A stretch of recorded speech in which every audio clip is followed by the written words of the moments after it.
ఈ రోజుని నీకు ఇచ్చిన దేవుడు రేపటి రోజున నీవు ఇష్టానుసారం ఖర్చు పెడితే దాన్ని బిగపడతాడు దేవుడు. ఎలా బిగపడతాడు దేవుడు?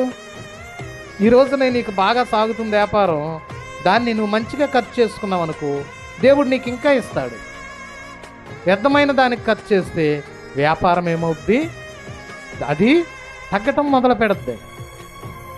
అలాగే నువ్వు కష్టపడుతున్నావు అనుకో, ఈరోజు నీకు అన్ని మంచి ఆరోగ్యం ఉంది కాబట్టి నువ్వు కష్టపడుతున్నావు, కష్టపడి సంపాదించావు.